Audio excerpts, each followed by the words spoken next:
Macaafota seenaa keessaa dabnee bahuu nuun hin danda'amne torban darbee waan tureef daqiiqaan keenya daqiiqaa 40 kan ta'utu darbee jira. 40 maaltu darbee daqiiqaa 40 addaan seenee jechuudha. Daqiiqaa 40 keessatti namni yeroodhaan seenuu waan hin dandeenyeef baay'ee nama gaddisiisa.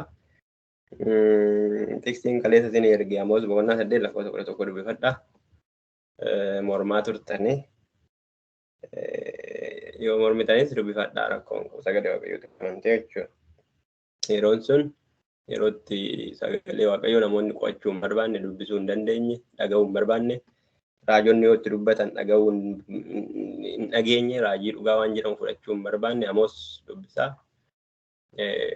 Yerootti namni sagalee waaqayyoo waan jedhamutti duddagatee hirmaadhaa yoo jedhan kan dhimma isaa hin qabne sagalee waaqayyoo iddoo garaagaraatti waaqayyo afaan banee yeroo dubbatu kana booddee Amoositti waaqayyo akkas jedhee dubbatanii bakka kana booddee hin dubbadhu jedhe. Kana booddee hin dubbadhu yeroo nan dubbachuu dhiisee yeroo nan raajotatti mul'achuu dhiisee yeroo mul'ata waan jedhamu ayyaana waan jedhamu abjuu waan jedhamu namoota jalaa fudhadhetti namoota kana beelleetti rukutaa jedhe diraawatu gogiinsa rukutaa jedhe.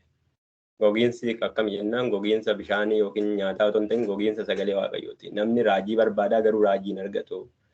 Namni barsiisaa wangeelaa tokko barbaadaa hin argatu. Tajaajilaa barbaadaa hin argatu. Faarfannaa barbaadaa hin argatu. Abjuu barbaada arguu hin argatu.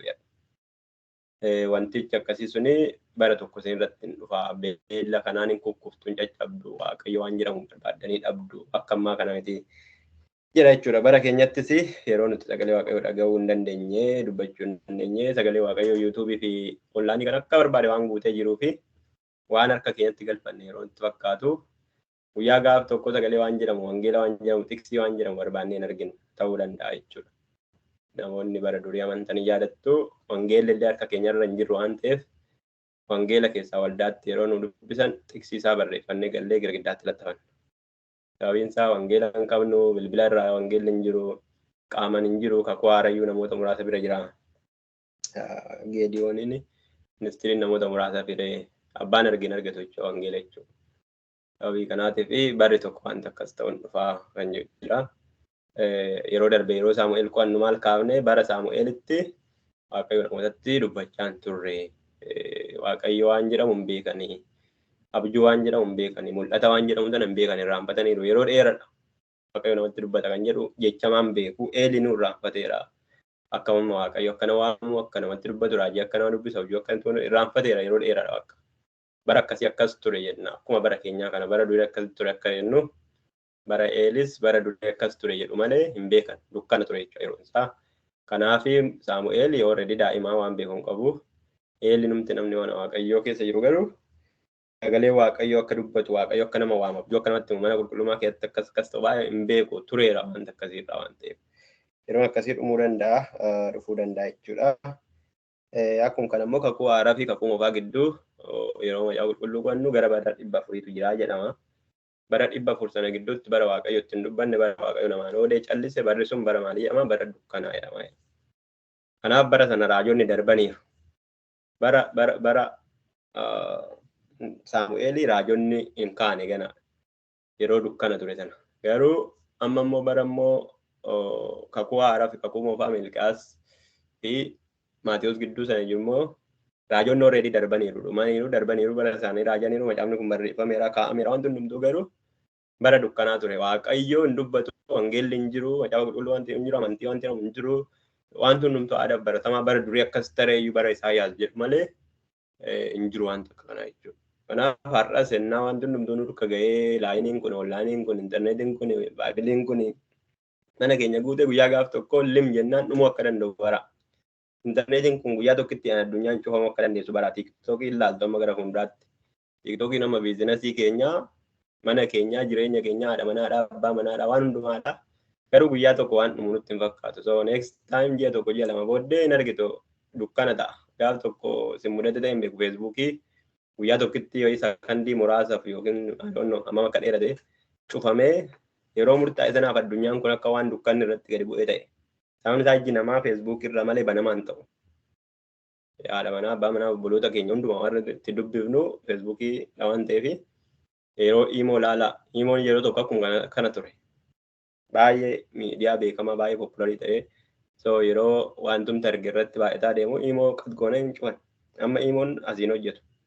As Itoophiyaatti imoo wajjin hojjechuu hin dandeessan. Ani ganaan Itoophiyaa galeen Itoophiyaadhaa linkii imoo fudhadheen asii warra Itoophiyaa wajjin haasaa linkii Itoophiyaatiin malee kanasiif kan Itoophiyaa bilookiidha walitti hojjetu. Akkuma kana jechuudha. Wanti amma nuti harkaa qabnu kun dhumee guyyaa gaafa tokko beelofnee xaaxofnee onnoo jechuu dandeenyaa seen jechuu kan jedhee macaafa moototaati. Mootota jalqabaaf lammaffaadha. Mootiin jalqabaa kan Israa'el yookiin saba guutuu iddoo tokkotti bulchee Saa'oliidha. Saa'ol immoo Waaqayyotu filate qofa miti namatu filatee namoonni bulchiinsa Waaqayyoo jalaa ba'aniitu Waaqayyoo irratti ka'anii inni kun bara Saamu'eel raawwatame jechuudha. So Saamu'eel yeroo dulloomaa jedhamu Saamu'eel yoo du'e nuti maal taana bara abboota firdii sanatti deebina cubbuu fi rakkina gidiraa boojuu sanatti deebina inni waan yaadaniif akka naannoo keenyatti nuufis mootii nu muudii jedhan jechuudha. So isa waa'ee warri as gidduu barattan nan beeku fakkeenyaaf isin baay'een keessan Waaqayyo isin gargaaree teoloojii barattu isa teoloojii barattanii Waaqayyo isin waan isin gargaaree barattanii isan fidinaa bokkuma iddoo kanatti. Isa teoloojii barattan achumatti deebisaa deebisuudhaaf qo'achuudhaaf hubannaa isaa argachuudhaaf godha. Isa naasa'u teoloojii wajjin walitti fidinaa akkan isin hin jedhan teoloojii hin baranne waan ta'eef jechuudha. So isa kana waa'ee baraa waa'ee akkana baay'ee isin hin barsiisu. Asitti barsiisuuf otoo hin ta'in wal yaadachiifnee bira darbuufis waan ta'eef jechuudha. Isa sana wantoota tokko tokko asaamintii calqeenis bira darbaa wantoota tokko immoo beeku waan ta'eef calqeen bira darbaa akka itti na hubadhaa waan bira darbuu irratti gaaffii yoo qabaattan hundumaa garuu gaaffii isiniif hin eeyyamaa. Otoo gara sanatti hin seenin namni gaaffii isa torban darbeerraa yookiin akkaataa deemsa keenyarraa qabu jira.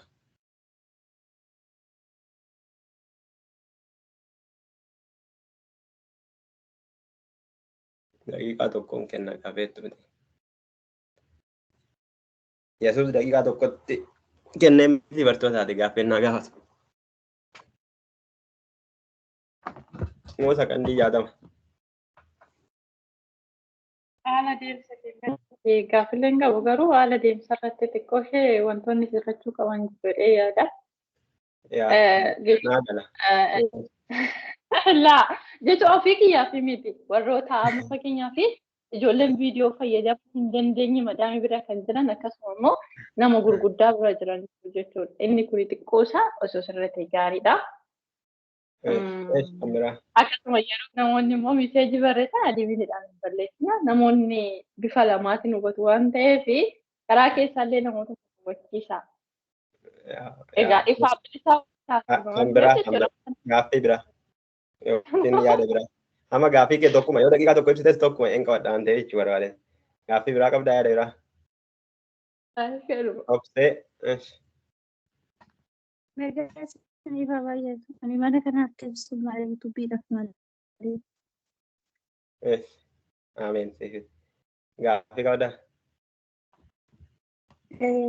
Waan adaraan namadhaan yoo viidiyoon baane ni loltadhan. Loluu bichaayyuu ishee yaa maal godhu deema? Danda'u dhugaadha kilaasikoo kanan galu sa'aatii tokko 12 kanaa gadi galu. Kushina keessa waan ta'uuf maadaamonni immoo kushinaa keessa sa'aatii 24 qopheessi isaan kun rifeensa isaanii akka banamu waan hin barbaanneef viidiyoo naaf hin eeyyaman. Kilaasikootiin ala jechuudha. Obseedha eeyyamneerra. Okay, namni biraa gaaffii biraa qabdu? Qabadhaa mucayyoo kana.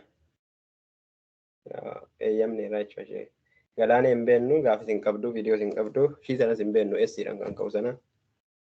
Okay, gooftaan sinaa eebbisu. Kan viidiyoo okay rakkoo hin qabu anaa jettu mi'aayee ofiif jettus mi'aayee jedhanii so viidiyoon isinii dhumaaf faayidaan mataa keessanii ta'anii isin laaluu barbaadee miti namaan laalu baay'ee qaba. Waaqayyo sinaa eebbisu viidiyoon isinii fi anis otoo akka kooti otoo na laaluu baatanii natti tola ijjan jabaadhu. Sababni isaa yeroo tokko viidiyoo mataa dhuuf keenya achuma laafna waan ta'eef akka akkas hin taaneef. Kan biraa immoo viidiyoo anteenyee hin qo'anne attenshiniin keenya hin jiru yoo ta'e maal yuutuub irraa gaafuma attenshinii gaarii qabnu yoo qo'anne hin jedhan oopshinii isinii kenne ilaalaa wanti nuti irratti wal argachuu hin dandeenye filannoo isinii kenne. Viidiyoo isinii fi waraabaa viidiyoo anteessanii barachuu hin dandeenye yoo ta'e ani kophaa koo rakkoo hin qabu viidiyoo waraabee isiniif gallakkisuu hin danda'a.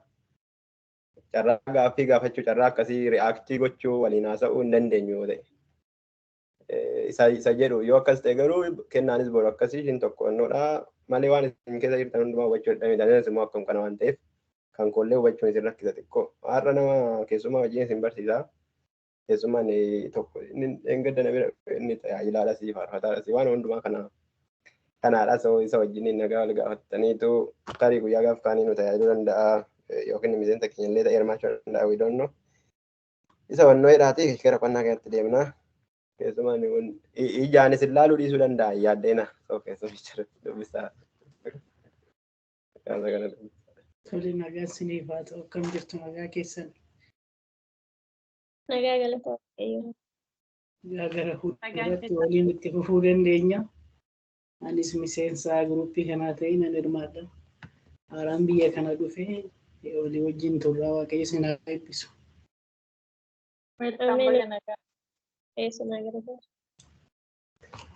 Bara tekstii godhaa chaatiin godhina. Sosiisa. Mucaan rakkoo. Galatoomii biyyaafis nugusa ta'i malee keessummaan ta'e. Shanarratti nugusa waan ta'uun fakkaatu jennee gooftaan isin haa eebbisu. So barri moototaa macaafni qulqulluun irra caalanii bara moototaati. Macaafni qulqulluun mataan isaa kan jedhamu irra caalan isaa bara moototaati.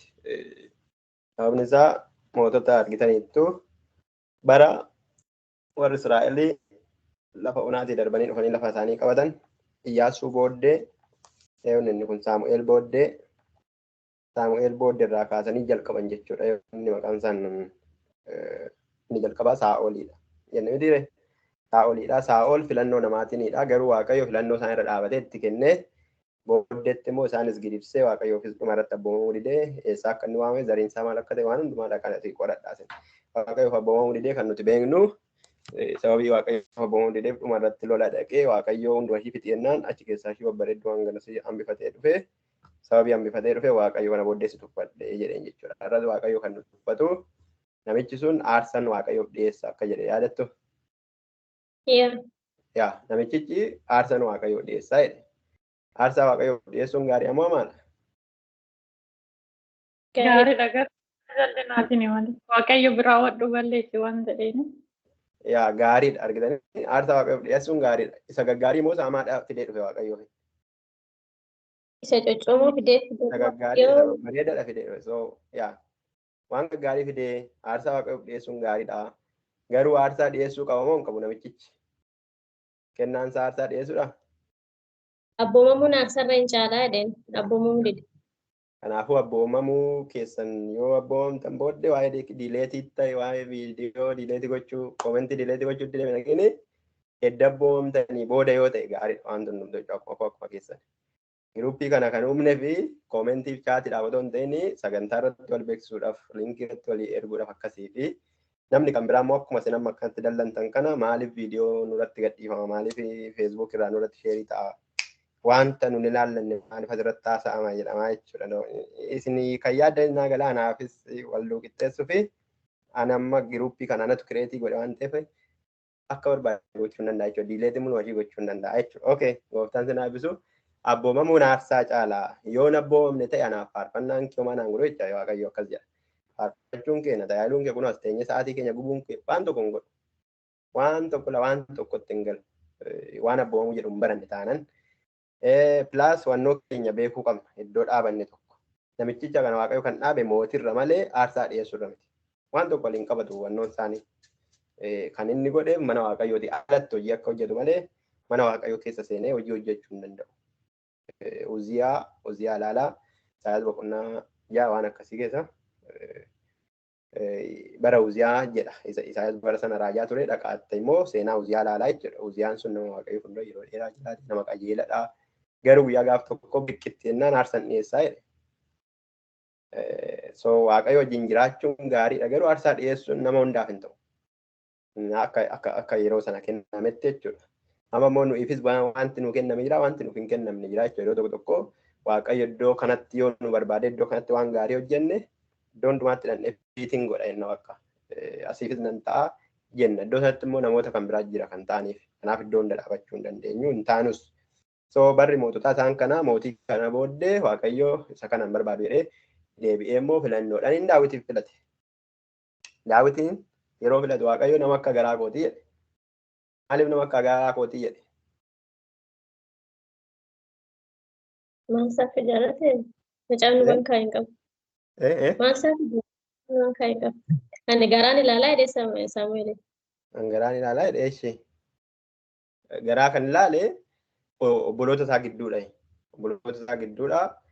Saamu'eel hojii maal jedhaman akka dheerina laallan, guddina laallan, bareeduma laallan, istaayilii kana laallan, lakkoofsa 8, lakkoofsa 9 laallan, lakkii lakkoofsichaanii miti, ani lakkoofsa 10 wayiis laaluu hin danda'a. So garaan laalaa jedhe. Garaan laalaa jedhe garuu garaan laalaa jedhu Daawit nama akka garaa kootii jedhe. Daawit nama garaa dhiifamaa qabuu fi nama laphee cabaa qabudha. Okay. Kan biraa namni yaada jira. Nama ayyaanni waaqayyoo irra jiru akeeka irraa qaba. Akka nama saddeetti. Okay. Kanaan dura deebii kanatti meen ture. Otoo seera macaafa seeraa qo'annoo ishee kan biraa. Jechuun inni kun hundumtuu hin ta'a. Garuu ijoon isaa barbaadati. Yeroo qo'attan Daawit nama akka garaa kootii seentarii dubbiti waan ta'eef bira darbamuu qabnu.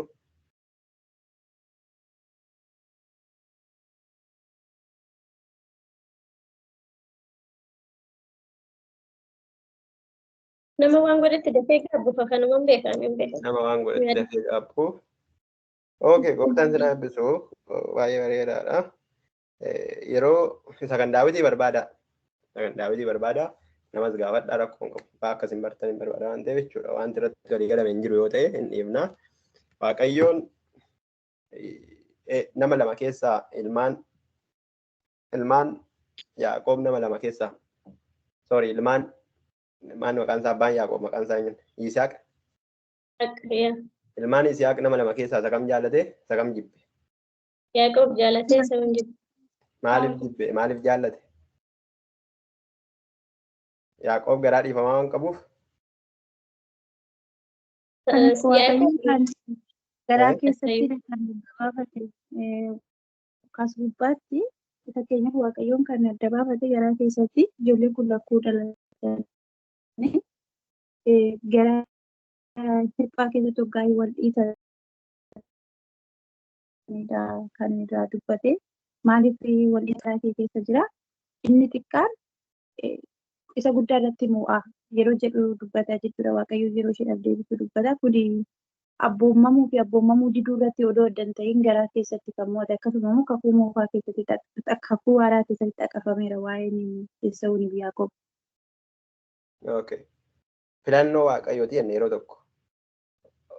Abrahaam waaqayyotti amane. Waaqayyotti amannaan immoo maalitti lakkaa'ameef jedha? Okay, qajeelummaatti lakkaa'ameef. Garuu Abrahaam otoo waaqayyotti hin amanin waamame moo iddoo waaqayyotti amanee waamame? Otoo hin amanin, otoo waaqayyo waan jedhamu hin beekin, otoo waaqa tolfama waaqessuu cal jedhee waamame. So filannoo waaqayyooti jechuudha.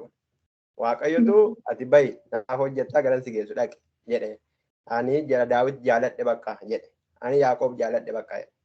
Amma otoo bara keenyatti bara moototaatti filannoo yeroo filannu mootiin kun kana godhaa gibiraan mana nuu godhaa eegalummaan mana nuu godhaa amantii keenya akkana nuu godhaa wannoo keenya akkas godhaa mirga warra shamarranii eegaa kana waan ta'eef jennee filanna nuti. Waaqayyo godhu akkas miti. Amma deebii isaa yoo barbaanne hin arganne maqaan jaalatee jedha. Sababii kanaaf hin jaaladhee hin jedhu. Otoo dhugaadhaan deemne garuu kan jaalatamuu qabu Esaawudha. Hangafa abbaa isaa baay'ee wannoo jedhaa. Waan isaanii taa'ee waan ta'e eeggatu hin jiru bosonaa dhaqee wannoo jedhetu fidee isaanii laataa. Hangafa hin gowwoomne hin gowwoomsine beelofnaan akka nama noormaalii tokko beelofnaan bakka rakkadhee kana booddee rakkinatti darbame kufee kana booddee hangafummaa maletti godha bakka rakkadhee obeela yoo du'e yoo silaa ijjina keessaa bahee jedhe malee nama tokko irratti miidhaa qabsiisuudhaaf gowwoomsuudhaaf wanti inni godhe akka noormaalitti jechuudha. Daawit wantitti nuti gaarii jennu baay'ee jira garuu wanti immoo nuti gaarii miti jennus baay'ee jira. Waan nuti gaarii miti jennu keessaa waan baay'ee jira wanti inni dogoggoree. Daawit nama lakkoofsiseera. Yaadattu nama lakkoofsise waaqayyo waaqa lakkoofsifte gaariidha jedheni. Inni dabe. Daawit dubartii namaa bira dubartii haadha manaa namaa jalaa fuudheera. Waaqayyo gaariidha rakkoon qabuuti nama garaa kooti jedheni. Inni dabeessas. Wanti inni baay'ee gaggadhee hojjete baay'eetu jira. Garuu achuma keessaa nama waaqayyooti filannoo isaati. Garuu maal jedhe waaqayyo ani maqaa kooti nan kakadhaa maqaa kooti waan nan kakadhu bara baraanii namni maal godhu maal irraan dhawamu jedheen. Namni si booddee zarii kee keessaa mo'u teessoo daawit irraan dhawamu jedhe waaqayyoo kakannaan kakateedha. Waa'ee namicha amanamummaa isaa amanaa ta'uusaa dadhabuusaa cimuusaa waan akkasii miti filannoo waaqayyooti. Amma yoo gaafanne yoo waaqayyo nu ibsee gaaffii waaqayyo gaafannee maaliif akkas goote jenneen malee bira ga'uu hin dandeenyu. Kana qo'annee xiksii barbaannee bira ga'uu hin dandeenyu. Sababni isaa yoo ati xiksii fiddeen xiksiin fidaa wanti hamaan jira wanti gaariin jira filannoo waaqayyooti. Okay raajota keessaa eenyudhaan wayyoo akka xiksiisa kan biraa wajjin isin tinnu. Ani otoo ati hin dhalatin otoo ati garaa haadha keessatti nuwwan si fudhadhee raajiin si godhee sabaaf kan jedhu. Ermiyaas miti. Amma mucaan kun raajii ta'uudhaaf waan maal gochuu qaba? Qo'atame kan barachuu qabu. Bakka homaa gochuu hin qabu. Raajii ta'uu bichaa malee. Raajummaa isaa dhattanii dubbiftanii boqonnaa tokko kaastanii amma dhumaatti yoo dubbiftan mucaan kun haadha manaa hin qabu, ijoollee hin qabu, fira nama kana jedhu hin qabu jechuun dhabee miti. Zarii wannoodhaa dhalate, zarii lubootarraa dhalate, zarii mana waaqayyoodhaa dhalate. Dhabee miti garuu qubaasaa barasaa guutuu waaqayyoof jiraatee darbe. Qubaasaa akka dhalatetti akkasumatti deebi'ee barasaa guutuu darbee dhumarratti yeroo sabni inni kaan booji'amee maal jedhee waan ta'e jedhu inni lafa bitatee taa'aa ture. Yaadattu? Yaa inni biyya Arabaas hin deemne, Ameerikaas hin deemne, achuma biyyuma sana keessa taa'ee lafa bitatee jechuudha. Akka kanatti jireenya isaa keessatti boolla keessa gadi bu'ee wanta keessa maal maqaa boolla bishaanii keessatti du'ee mana hidhaa galee wanta hin jedhamne keessa darbeeti. Jireenyatti kan dhufe. Garuu waaqayyootu filate waan ta'eef homaa gochuu filannoo hin qabu jechuudha. Bakka lakkii akkasan godha jechuu hin danda'u. Tokko immoo eeyyoonni zariin isaanii horsiisee bulaadhaa qotee bulaa ta'e nuti horsiisee bulaadhaa waa'ee zarii waa'ee raajii akkasiis hin beekanii mana waaqayyootti hin guddanne siruma eenyu isaan qaban waa'ee akkatti afaan alaa akka dubbatan akkatti nama harka kaa'anii akka kadhatan aayidiyaa isaan qaban. Eeyyoonni inni beektu achi waame. So eddaa leenci yoo bookkise namni sodaanne hin jiru. Kanaafuu erga akkana ta'e anayyuu edda nama waamee waaqayyo raajii na dubbise namni hin dhageenye hin jiru yookiin hin dubbanne hin jiru. Akkasii jechuudha. So macaafata moototaa keessatti kan arginu mootota bakka. Mootota jechuun mootummaa biyya lafaa kanaatti diimookiraasiisa jedhu jechuudha. Bulchiinsa waaqayyo irraa gara bulchiinsa ilma namaatti darban jechuudha. Gara sana booddeedha waaqayyo bulchiinsa isaatti fuufachuudhaaf raajota kaafate. Bara Museerumatu raajiidha. Museeruma gaggeessadha. Ijoollee warra isa jala jiran luboota akka seera waaqayyootti deemu waaqayyo guyyaa isaan gaggeessa halkan isaan gaggeessa waan tokko waa'ee mootummaa dhimma hin qabanii lolee isaan moosisaa nama tokkitti yoo barbaade harka ol kaasaa yoo barbaade akkana bishaan rukutaa yoo barbaade kana godhaa yoo barbaade otoo isaan ciisa waan ta'e godhee isaan moosisa. Garuu sana booddee waaqayyo kan biyya lafaa warra biyya lafaatiif kenne jechuudha. Bulchiinsa isaa mootummaadhaaf. Kan mana waaqummaa isaatii garuu jara isaatiif kenne. Warra leewotaa warra jalqabamoo iyyuu mana waaqayyoo keessa turan. So warri lubootaa warri leewotaa seera waaqayyoo akkasitti akka toora galee deemu waan tokko rakkoo akka hin bulchitoota kan gorsu isaan. Bulchitoonni seera waaqayyoo irra darbanii wannoo gochuu hin danda'an. Dhaqanii raajii gaafatatu. Yoo dubbiftan dhaqanii raajii gaafatatu kun akka Saamu'eelitti jechuudha. Dhandhee duullumoo waaqayyo maal jedhe? Waaqayyo mootitti ganaa dubbachuu hin naqu. Raajicha dubbataa raajiin dhoksu waaqayyo waan gochuu barbaade.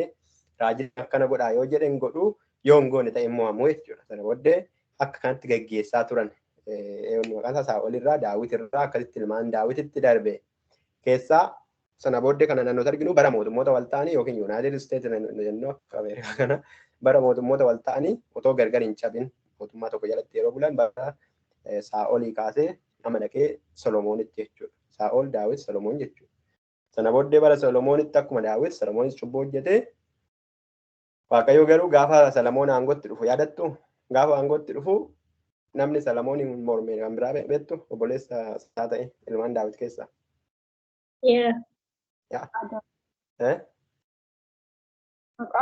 Haa ta'u akka eenyusaa aayidiyaa akka qabaatan otoo inni akka itti jiru otoo nama ga'aa ta'ee jiru nama qindeessee gochuu danda'u ta'u mucaa didee Solomoon malee hin ta'u.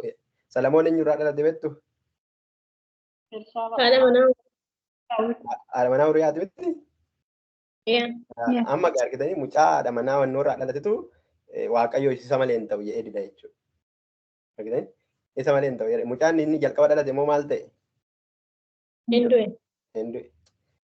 Amma gaafa maaliif akkana goonee maaliif akkana goonaa jechuu hin dandeenyu. Daawitis maal jedhee waaqayyo hundatti goonee Deebii miti oduu Solomooniin dhalatiin gaafa kakate. Odoo Solomooniin dhalatiin miti kan abdii kenneefi haadha manaa. Eewudha. Daawwiti. Yaa eewutu kenneef abdii. Waaqayyo. Waaqayyoota abdii Daawitii fi mucaan sanaaf egaa.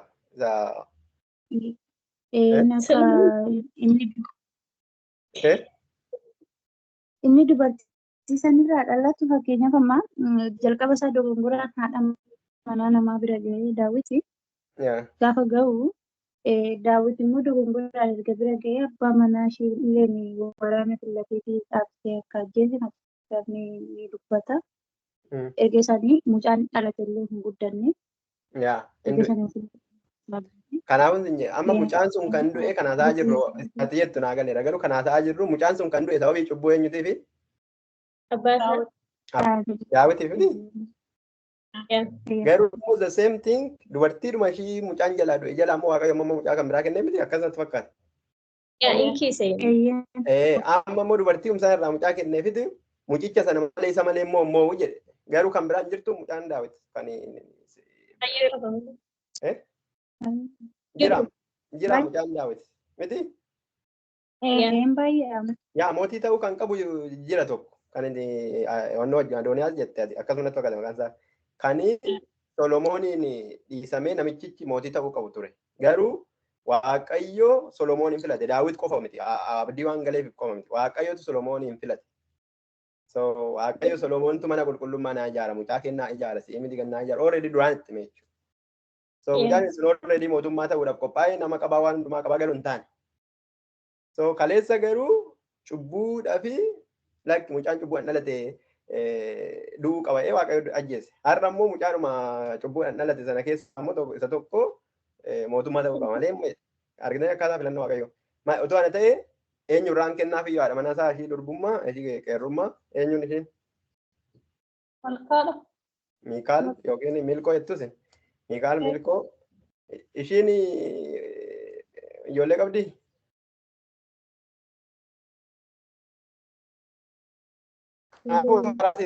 Karaa seeratiin amma Daawit otoo dhaqee cubbuu hojjechuu baatee kufuu baatee karaa seeratiin haadha manaa isaa ofii isaaniirraa mucaa argatuun waa'ee xomboreewwanii isaatiin haadha manaa mucaa ofii isaaniirraa argatuun karaa Miikaalitiin gochuu barbaade. Ishiin intala eewuti. Intala isaa walitti isheen. Intala isaa walitti. Miti? Inni immoo sanyii isaa barbaadda. Maal fuudhee hoo? Mucaan godhannati amma mucaan godhatte ijoolli isaa. Maaliif mucaa godhachuu akka isheen diddibeettu? Otoo Daawit dhaqee cubbuutti kufuu baatee haadha manaa namaa fuudhuu baatee karaa seera qabeessaan haadha manaa isaa irraa mucaa argatee mucaa ishee argate sana mootummaa isaa bakka buusa miti akka seeratti. Garuu ishittiin dhala dhabde. Sababii dhala dhabdeef dhaqee mitiin.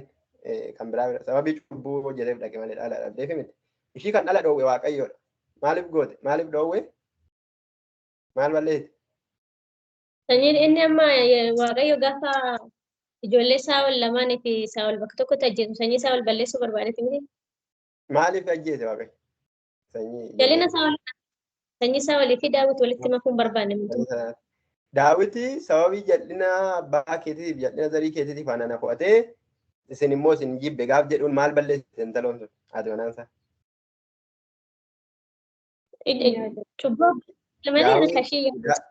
Daawit bara isaa ol taalee faarsaa waaqa minaan kan jedhan hin beektani miilkoo maaltu dhufe minaan kan jettan sun.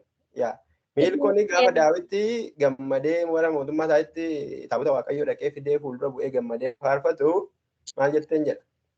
Maali akkuma duriyyee ganda keessatti ta'e yoo mootiin jettee taajabdeedha karaa qaawwaa gillaaltee abbaa manaa kii akka jettiin.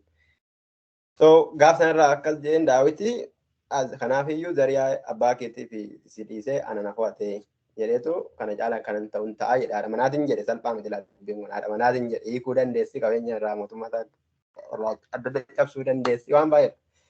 Kanaaf waaqayyo gaaf sanaa dhala dhabii jedheen jechuudha. Sababii maaliiti? Sababii jecha tokkitti kana yaada shiigatti yaadde jecha kana namattuu himte miti. Jecha shiigatti yaadde malee mana teessee tokkotti salaalte. Miti? Sababii kanaatiif dhala dhabdee duute. So otoo dhala dhabdee duute inni dhaqee cubbuutti kan biraatti hin kufne otoo ta'e maal godha Daawit booda eenyu ka'a mootummaa ta'a mana Waaqayyo ijaaraa jette. Kanaaf Waaqayyo beekatiif cubbuutti nama galchaa hin jechaa hin jiran. Garuu Waaqayyo fo'annaa isaatiin hin jechuu barbaadeen. Istil ijoollee kan biraa qabaa ture Daawit ijoollee kan biraa sana Sheebeluu irraa da'ee isa wajjin hin taane. Isa sanaaf already Waaqayyo kakate Daawitis immoo already kakateera. Daawit maaliif waan hundumaa ijaaree mana qulqullummaa otoo hin ijaarin isa isin gaafadhu mana qulqullummaa otoo hin ijaarin waan hundumaa qopheessee maaliif du'e? Mi'a hundumaa qopheesse. Harka dhiiga. Dhangalaaseerta dhiiga mootota baay'ee dhangalaaseerta. Mi'a sana hoo maaliif qopheesse erga akkas ta'e? Waan hundumaa hooyyuu Waaqayyo sii miti mana qulqullummaa kan naa ijaaru jedhe mi'a immoo maaliif qopheesse? Mucichi maal waan ta'eef? Mucaan daa'ima waan ta'eef bakka. Mucaan waan beeku garatti naanna'an hin beeku. Dhagaa dubbisaa. Mucaan waan beeku garatti naanna'an waan hin beekneef waan hundumaa qopheessee fi bakka edda mana koonii ijaartuudhaan jedheetu waan hundumaa mucaadhaa sirreessee deemee jechuudha akkasi. So kuni bara moototaa keessa bara mootota tokkummaa ani kana hundumaa keessatti edda laalle booda Salamoon irra dhaqee mootummaan iddoo lamatti gargar cabe. Salamoon booddee ilmaan isaa booddee. Salamoon booddee mootummaan isaa gargar cabe. Mootummaan isaa kan gargar cabe Salamoon gara jalqabaatti laaltuu mootummaa tokkoffaa lammaffaa adda baasati mootummaa tokkoffaa keessa jirra. Salamoon gara jalqabaatti Waaqayyoon baay'ee jaalataa Waaqayyo mucaa xiqqoodha isa guddisee bara sana nagaatu ta'ee bara sana ammas waa'ee warqii waa'ee maal haasoftan kana wanta baay'eedhaaf gaa'illi kan diigamu sana bara sana hunda'uun dallaa'anii ijaarratu waan akkana irra deemu fa'ii lafa hafanii minxaafii akkasitti warqii lafa hafanii meetii lafa hafanii isa immoo namayyuu hin dubbisu yaa namni hin dubbisu yaa meetii fa'ii silvarii ishee amma nuti mormatti naamini kanaaf jecha sarpiraayiz na gochuu dide naamin jennee tiivii moo irratti dhannee shoo irratti haasofnu waan tokko isaan bara sana irra deemu eenyuun qaban jechuudha. Madaabii akka uumaa waan tokko akka madaabii kana keerii isaan qaban bara Salamoon. Namni hundumtuu nagaadha. Biyyi nagaadha. Waan tokko lola waan jedhamu qabu. Sana booddee waan hundumaa hojjeteet eebbisiiseet mana ofii ijaarrateet waan hundumaa godheet Waaqayyoos ijaarrateet sana booddee assaaminti mataatti deebi'e. Sababni isaa yeroo lafa jira waan ta'eef biizii miti. Assaamintitti maalitti deebi'ee obboloota keenya shamarranii ari'utti deebi'e akka. Sana booddee jechuudha. Obboloota keenya ari'an isa laalaadha kan kitaabota walaloo keessaa kitaabota lallabaa kitaaba weedduu kan biraa jira fakkeenya ilaala keessumatti kitaaba weedduu sirriitti ilaala so wannoo jedhee jechuudha bakka mucaan maaliif nagaadha fayyaadha waan hundumaa wal qixxaatee fi warqiin akkanaa dubartiin Itoophiyaa jennuuti Sheebaa dubartiin biyya Sheebaa mootummaan sun hidhatteeti ilaalte baay'ee dinqisiifatte kan dhaga'e caala dachaa baay'ee caala jette wannoo jettee jarri keenyallee waan jedhan jira iddoo sanatti akkas goone akkas ta'ee waan jedhamu jiru nutiyyuu hunda'uun zarii isaanii warri jedhan jiru so haa ta'u garuu rakkoon qabu zarii isaanii ta'uttis gaariidha. Dogoggorri uumamuu danda'a so akkas ta'e jechuudha. Akkasittidha sababii inni warra amoonotaa warra mo'aabotaa dubartoota warra ormaa waa'ee kan isaatii baay'ee hin xumurre wannoo hin jenne. Waa'ee warra ormootaa ijaa dhaqee wannoo ta'eef achirratti rakkoon kan uumame. Sana booda Waaqayyo akkanatti itti fufuu danda'e.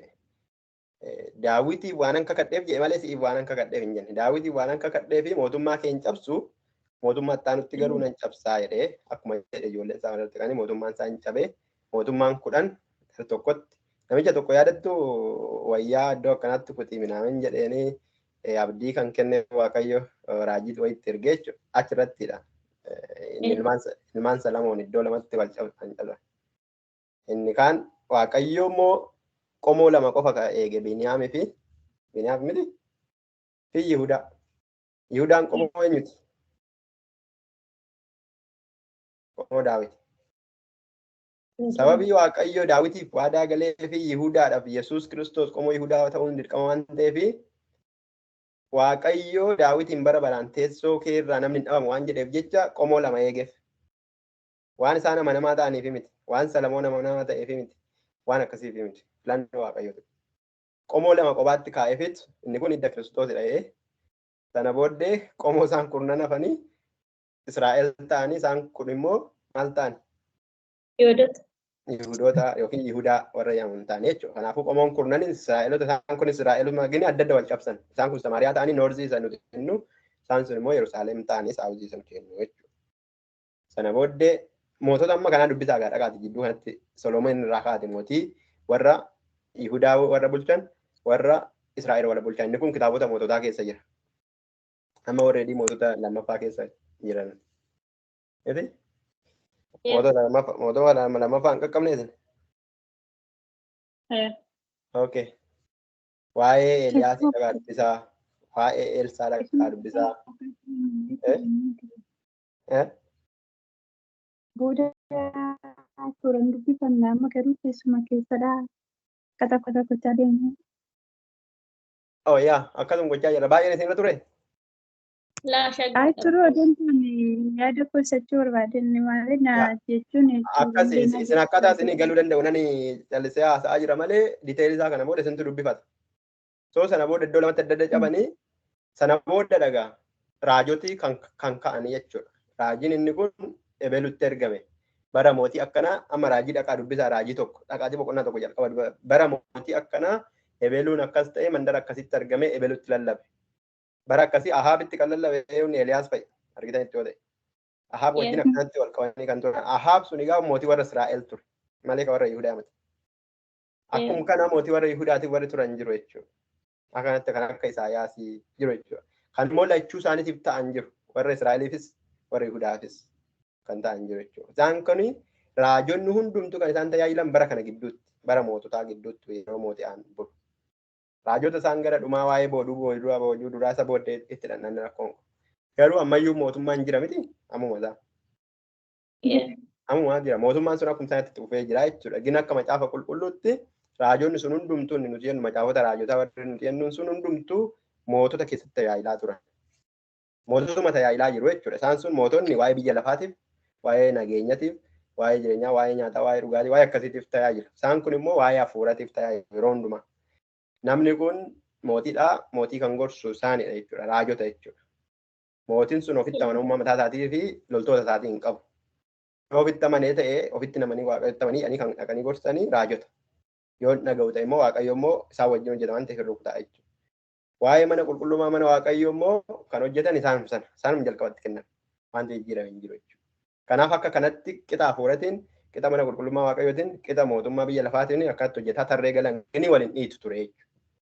Kanattuu seera keessatti kan seenaa keessatti kan isin argitanii gaafa isaan mo'aman kan isin argitan gaafa mootiin dhaqee dogoggora tokko hojjetu karaa waaqayyoo hin taane karaa raajonni ittiin himne yookiin raajii sobaa kan dhaggeeffate.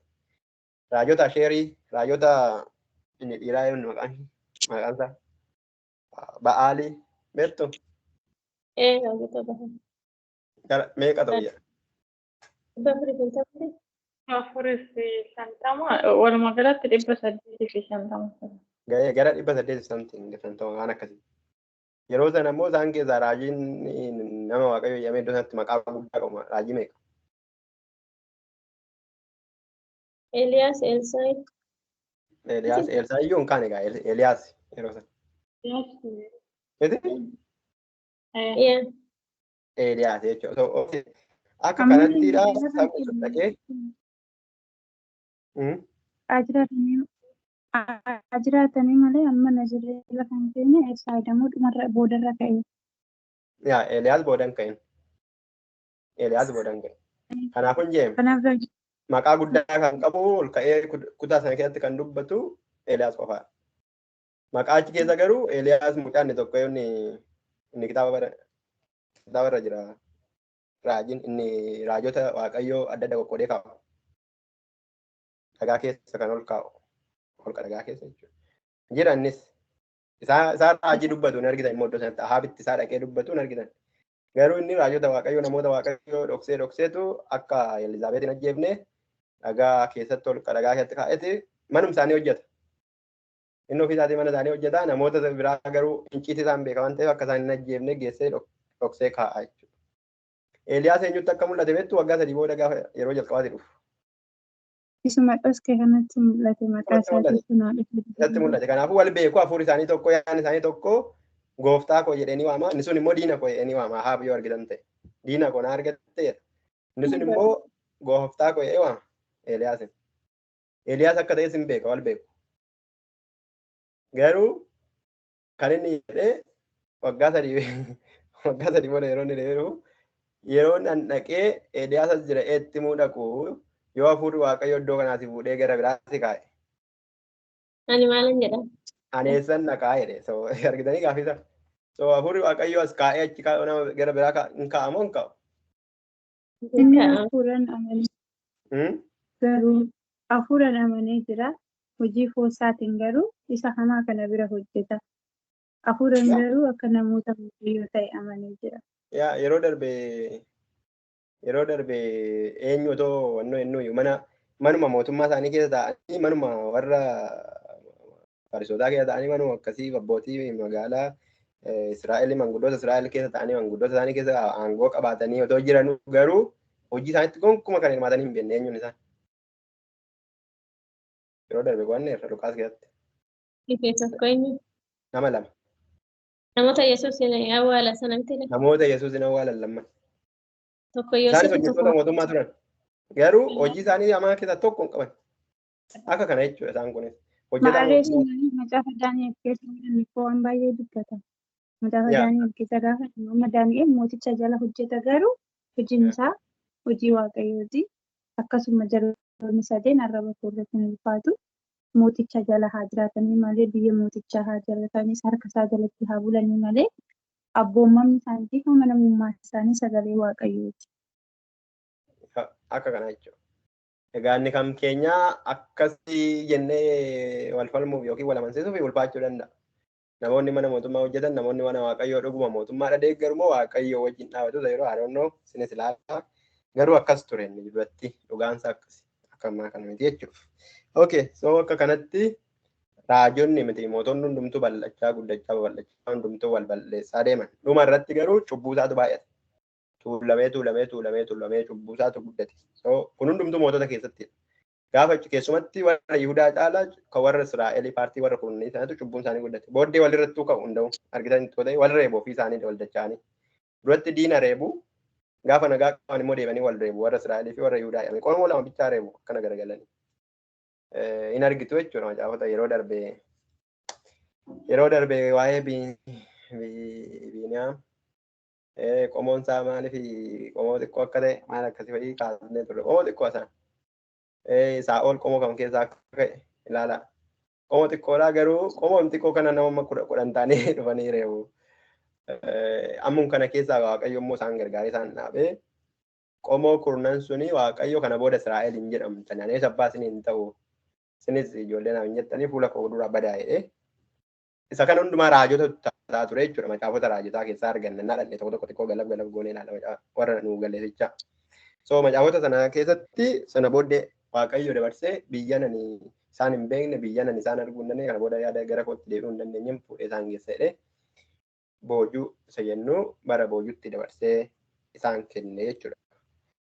Okay, warra eenyu warra Israa'elii qomoo kurnan sana boojuu Asoor yookiin Sooriyaatti kenne jechuudha. Sana booddee isaan gadi balleeffamanii erga ka'anii booddee waa'ee boojuu warra Israa'elii kana baay'ee dabarsanii hin argitan kana booddee. Eessa akka dhaqan deebi'anii isaanii nagaa ta'anii fayyaa ta'anii isaanii qalbii geeddaratanii isaanii deebisanii hin argitan.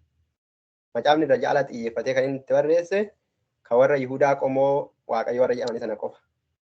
Ammas Jiwish warri jedhamanii Jiwishii warri jedhaman warra Israa'eliiti malee soorii warra Yihudaa Beniyaam isaan kanaadha isaan gara wangeelaa keessa jiran kana karaa Daawitiin dhufanii malee warri Israa'eliin sun badanii isaanii jiraatanii isaanii deebi'anii qalbii geeddaratan akkuma isaan kanaa deebi'anii waaqayyo isaan deebisee iddoodhuma isaan baqatanii badanitti achumatti jiraatanii guddatanii isaanii wanti amma kana ifa ta'e hin jiru. Macaafni xiyyeeffannaa isaa yoo argitan keessattuu seenaa baraa yoo dubbiftanii waa'ee mootota Yihudaa ta'aa malee waa'ee mootota Israa'elii baay'ee kana wannoon hin jiru. Kanarraa kaasanii warri Israa'el xuraa'oodha isaan Samaariyaadha mandara ormaa wajjin wal qabatanii jedhanii yaadu. Bara Yesuusitti illee kanatti ture jechuudha yeroo jalqabaa. Warri Yihudaa sun qulqullummaa arganne garuu waaqayyo warra Israa'el dabarsee yeroo kennu warri Yihudaa isaanirraa baratanii waaqayyoon isa nu adabuu danda'a jedhanii sodaatanii waaqayyoof akka jiraatan barbaade jechuudha. Isaan garuu qooda zaganaa hinda'um tabbatanii warra Israa'el ishiin irratti kaate waaqayyo tokkana ishee godhe jedhanii tibiitii waxxaruu barbaadan. qalbii geeddarachuurra gadi cabuurra jechuudha. Okay. Sana booda Waaqayyoo dhuma irratti ilaalaa mooticha. Mooticha isa dhuma irratti booji'ame ilaalaa mootichi sun kakuu qaba ture kan booji'amuun ennaa sana kakuu danda'u. Miti warra du'uu, warra ibiddaan gubatu, warra billaan dhumuu, warra akkasii caala booji'amuun lubbuudhaan bahanii biyya ormaatti gadi booji'amuun kakuudha ture ennaa sana. Waa'ee biyyatti deebi'uu fi guddachuu otoo hin ta'in booji'amuun jechuudha. So mootii warra Baabiloonitu dhufee isaan booji'ee mootiin sun eenyu jedhama?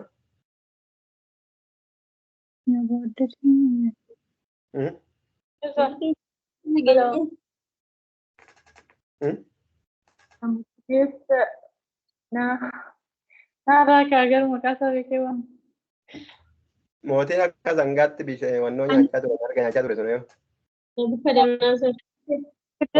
Akkasuma jechuu dandeenya mootota baay'ee jira. Mootota isaanii jala Israa'elis yeroo tokkichaan baddee hin banne Yihudaanii yeroo garaagaraatti dhufanii inni tokko godhee darbee inni tokko moota tokko naannoo hundum isaanii yeroo garaagaraatti dhaqanii dhumanii garuu Baabiloonitti gadi fudhatamanii biyya Israa'el soori biyya Yihudaa jennu gabaa biyya Yihudaa kana keessatti namoota akkamii qofatu hafe otoo hin booji'amin jettanii yaaddu. Yeroo baay'ee kan hambisan nama hiyyeessa hambisu. Nama hiyyeessa nama wannoo hin qabne nama boru yoo du'e somaa nama miine yoo jiraate nama wannoo nama akkasiiti jechuudha kan isaan hambisan. Warra jajjaba warra iccimoo warra dargaggootaa silaa hin jiru. Isaan kan billaan fixanii isaan kan nyuganii mootummaa isaanii hin fudhatanii booji'anii kan ajjeesanii fuudhanii galchanii Baabiloonitti galchanii. Inni kun bara boojuu jedhama jechuudha. Gara waggaa 70 isaaniitti fudhate jechuudha. Bara boojuu sun waggaa 70 isaaniitti fudhate. Inni kun hundumtuu kitaaba moototaati. Nama qo'achaa jiru jechuudha. Okay, baroota boojuu kana keessatti okay, asai. Bara Daani'el kun boojuun jalqabaa. Bara Daani'el faati moo barichi boojuun jalqabaa kun. Lakki ani wantoota isaan beeku keessa gadi ba'ee booduu isa tokkoffaa lammaffaa sadaffaa jedhee adda baasee hin beeku. Garuu boojuun isaa si'a tokko akka hin taane dubbata. Yeroo achi as deebi'anis Nahimiyaa keessatti mootota dubbisaa isinii gala. Kamtu akka dura dhaqe, kamtu akka lammaffaa dhaqe. Wannoo yaadattu Ermiyaas. Ermiyaas hin booji'ameera yeroo jalqabaa. Ermiyaas warri jalqabaa innaa booji'amanii raajiitti raajaa ture. Lakkii akkas hin go'inaa, lakkii hin deeminaa. Lakkii waggaa akkasitti jedhe. Hin booji'amtu lakkii jedhanii dhaga'uu didan. Kana booddee Waaqayyootti fide guyyicha. Gaafa itti fidu immoo maal jedhe raajiin tokko ka'ee waggaa meeqa jedhe? Waggaa lamaan jedhe tokko. Waggaa lama jedhe. Anaanii haadhamoo inni maqaan isaa? Waggaa lama jedhe. Lakkii waggaa lama miti taa'aa taragaagga'a achuma taa'aatti maal godhaa jedhe? Nagaa buusa biima jirtanti nagaa buusaa jedhe. Nagaa buusaa qotadhaa manaa fuudhaa heerumaa nyaadhaa dhugaa akkuma achirratti muka wayii dhaabbadhaa. Waggaan isaa waggaa 70. Jennaan warri kaan lakki daftanii deebituu laakkana jedhee muka godhee cabsinaan wannoo godhe. Innis immoo wanjoo sibiilaa ofirraa fuudhee cabuu fiildee jennaan wanjoon keessan yeroo dheeraadhaa jedhe. So otoo boojuu duratti. Asobaarraati akkasnaan jedha Waaqayyoon jedhee akkasnaan jedha Waaqayyoo gooftaan maccaanatti dubbate yeroo gabaabaa keessatti nan eebbisa jedhee kan dubbate saniiti dhumarra dammoo raajii kuni isaanii dubbate illee Waaqayyoon dhuguma haa godhu garuu raajinatti dubbate soba jedhanii falmii kan ka'insi sallaman gadduutti. Otoo ta'e gaarii otoo waggaa lama ta'e gaarii baay'ee gaarii Waaqayyoo yaada isaa jedhee godhe garuu waggaa lama miti hin ariifatinaa lolas hin kaasinaa hin taphachaa wannoo godhaa. Inda'uun nuti iyyuu warra sitti hafne ganaa booji'amnee dhufnaa warra achiitiif barreessa baay'ee warra achi jiran ganaa booji'amanii warra deemanii fi barreessee xalayaasaa ergee yaadattu xalayaasaa ergee dubbisaati yeroo dubbiftan eessatti gataa jire.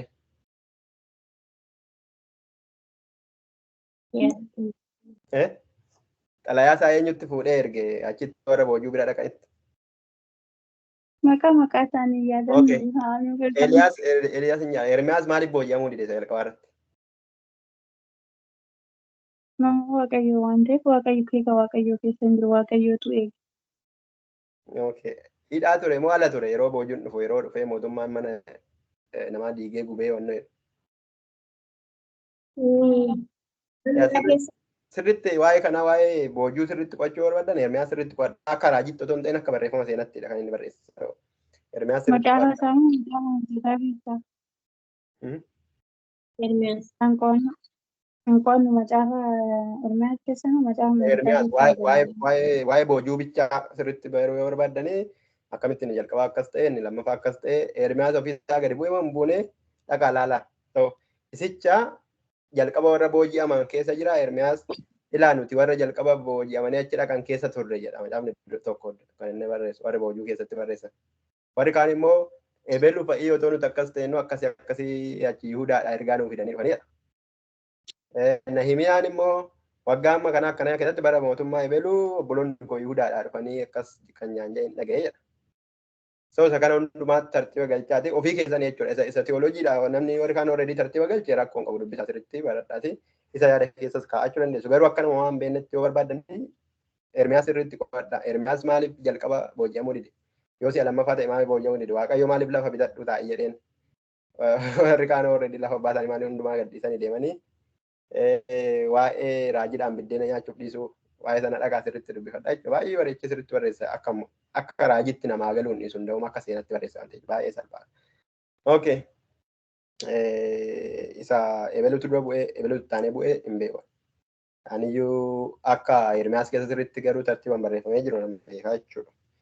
Okay. Mootota keessatti sana booddee Ermiyaas inna'uu mootii isa kaan iyyuu Ermiyaas akka inni hin booji'amne kan godhe otoo isaan hin booji'amin dura warra Sooriyaa akka isaan warri Baabiloon akka isaan mo'an itti himee jechuudha. Kanaafuu Ermiyaas hin jaallatu warri Baabiloon. Maaliif diina isaaniitti moosise akkasitti yaadu jechuudha. Ermiyaas warra Yihudaatiin hin booji'amtu jechaanii jira waan ta'eef dhiisaa eenyuun dhaqina tigiliin dhaqina jechaanii jira waan ta'eef gara keenya akka waan goreetti ilaalu jechuudha warri Baabiloon. Inni garuu dhugaa isa waaqayyotti mee jedhaa. Isa akka alaala si'a meeqaffaa irratti akka inni deemee mana akkamitti akka inni bitate waan hundumaa lafa akkamitti akka bitate maal akka ture seenaan isaa warri jalqabaa bu'an eenyu fa'i akka ta'an sana booddee immoo hin taananii warri bu'an eenyu fa'i akka ta'an innaa achi immoo ol deebi'an eenyu fa'i akka ta'an jechuudha. Kun hundumtuu kitaabota moototaa fi seenaa baraa keessa jiru jechuudha. Seenaa baraa keessa waan xiqqoo taasifnaa soo bulchiinsota kana ilaallaa. Mootota 19 keessa goofticha faana kan bu'e hin jiru jedha. Mootota kibbaa 20 keessaa kan gooftaa duukaa bu'an 8 jedha. Mootota 19 kaabaa keessaa gooftaa dura kan bu'e hin jiru jedha. Kitaaba nama dubbiseedha. Alright. Gooftaan sinaa eebbisu. Sana booddee dhaqaati dubbisaa mootonni walumaa gala kan gara Israa'elii baay'een isaanii kaabaan jennu kan warra Samaariyaati. Baay'een isaanii gara jal'inaa. Jal'ina isaaniitiif abbaa kan ta'ee fi yeroo hundumaa maqaa kan dhaamu yoo akkuma ebeluu abaabilii isaa kan jedhamu. Okay, tokko biraa.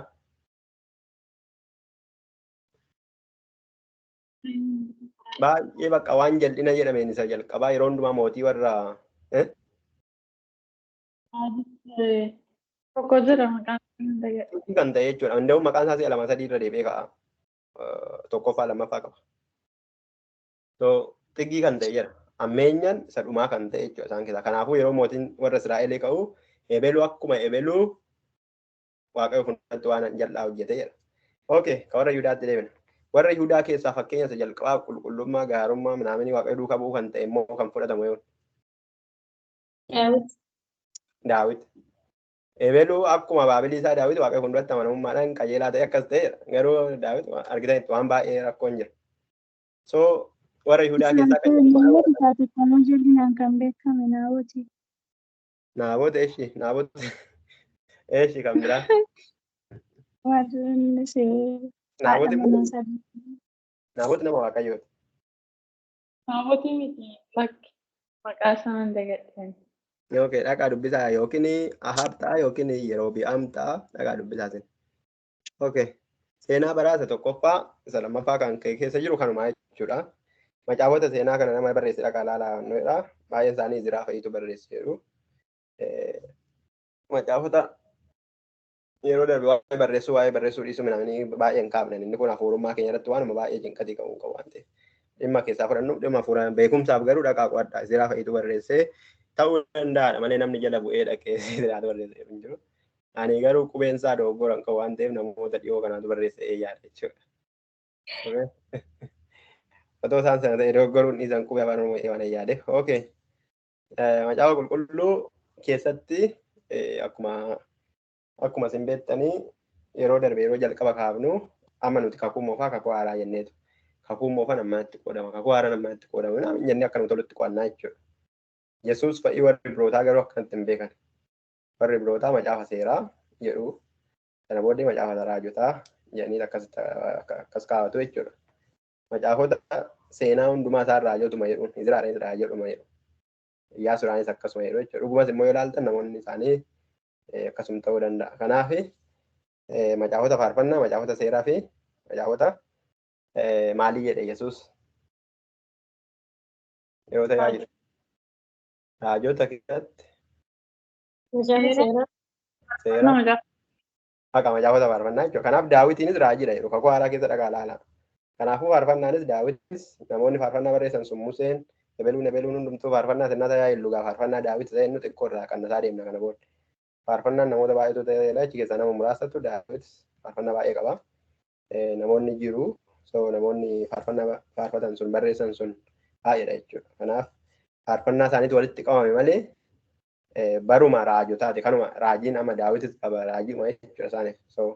Faarfannaa macaafota raajotaa, macaafota faarfannaa fi macaafota isaan sanaati warra birootaa inni jalqabaa isaan kanaa jechuudha. Kana malee akka keenya kakuu haaraan qabanii akka keenya raajii xixiqqaa, raajii guddaa, macaafota seenaa, macaafota akkasii jedhanii adda adda qoodne isaan jechuudha. Kanuma beeku. Kana malee macaafota ishii sana keessaa gatan jechuu keenya miti. Innaa kakuu haaraa keessa dhufnee waa'ee Yesuus macaafa seeraa, macaafa faarfannaa, macaafa walaloo raajii jennu macaafota isaan kaan keessaa gate jechuu miti.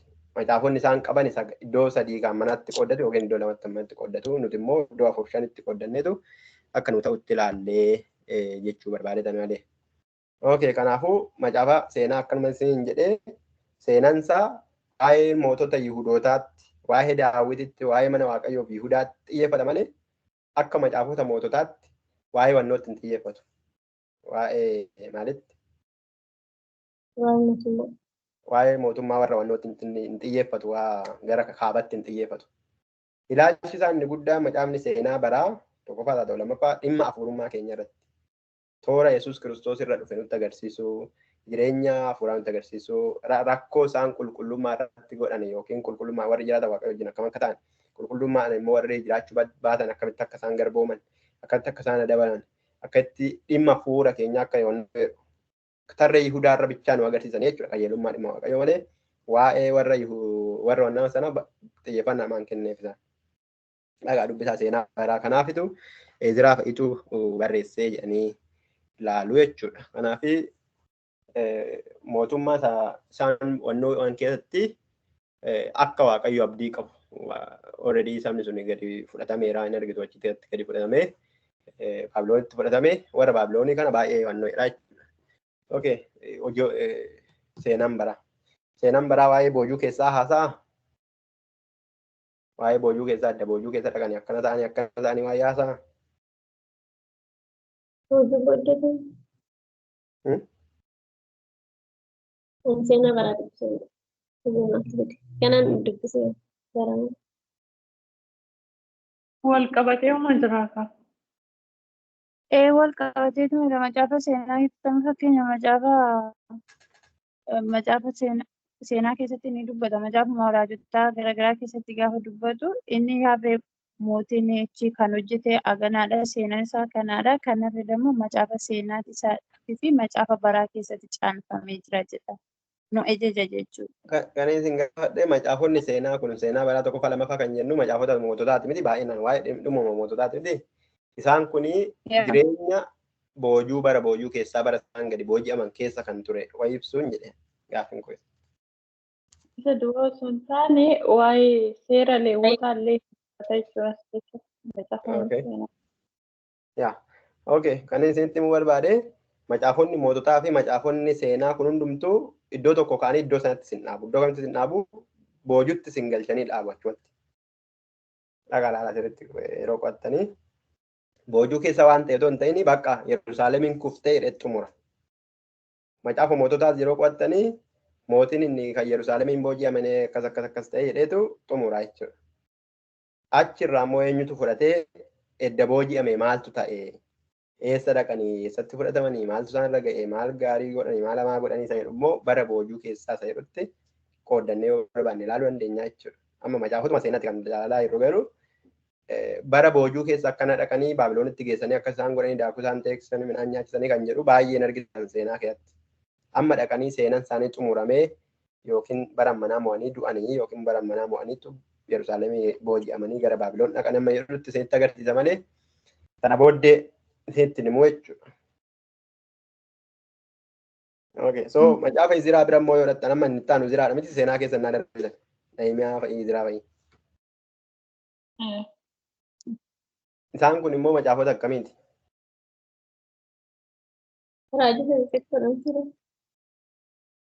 Raajii. Mootota isaan warroota boojii daldala baay'inaan masaraa jigee fa'aa ijaaruudhaan kan beekaman. Okay. Yeroo itti masaraan jigee deebi'eetti yeroo itti haareffamuudhaan isaanii kun baay'inaan. Boojuu dura moo boojuu keessa moo boojuu booda jettanii ilaaltu? Boojuu booddee. Boojuu booddee. Boojuu booddee miti? Boojuu. Iziraadhuma irratti yeroo deebitanii sabni Waaqayyoo biyyatti booji'amee kaasee deebi'uusaa jedha. Deebi'uusaa jedha yoo dhaqxanii ilaaltan. Seenaan bara inni lammaffaan innaa xumuru immoo Yerusaalem kufuu ishee jedha. Yerusaalem kuftee yookiin haa jennu bakka Yerusaalem kufuun ishee yeroo murtaa'e boodadha malee yeroo booji'amanii miti. Yeroo booji'an booda yeroo biraa immoo deebi'anii wannoo godhanii mandara ishee guggubanii haadha ishee balleessanii kan deeman jiru. Kanaafidha yeroo garaa garaa booji'aman kan jennu marsaa marsaadhaan garuu okay Yerusaalem kufuus haa ta'u booji'amuus haa ta'u waggaa gidduu tilmaama waggaa meeqa jira amma Iziraan dhufutti gidduu kana jirutti. Tilmaama keenyan jechuudha. Sabni maal jenne duraan?